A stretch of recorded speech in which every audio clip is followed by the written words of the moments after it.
வணக்கம். வாத்தியார் எம்ஜிஆர் என்ற நமது யூடியூப் சேனல் மூலமாக நான் உங்கள் வேல்முருகன். எடப்பாடியார் கோயம்புத்தூரில் தெளிவாக சொன்னாருங்க. மக்களை காப்போம், தமிழகம் மீட்போம், எப்படி செய்வீங்க என்று கேட்டவர்களுக்கெல்லாம் முகத்தில் கொஞ்சம் கூட கோபத்தையோ அதிருப்தியோ காட்டாமல் சிரித்து கொண்டே பேசினாருங்க. எடப்பாடியார் பதில் கொடுத்தாருங்க. எப்படி செய்வீங்கன்னா 2026 தேர்தல் மூலமாக தான் செய்வோம். மக்களிடத்திலே நடந்த உண்மைகளை சொல்லித்தான் நான் கேட்போம்.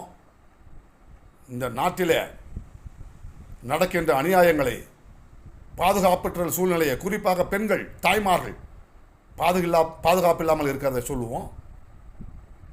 குடும்ப ஆட்சிக்கு, பரம்பரை ஆட்சிக்கு முடிவு கட்டுவோம் என்று சொல்லி தமிழகம் மீட்போம் என்று கூறுகிறார் என்று சொன்னால் இதைதான் நாட்டு மக்கள் ஆதரிப்பார்கள் என்று கூறி விடைபெறுகிறேன். நன்றி, வணக்கம்.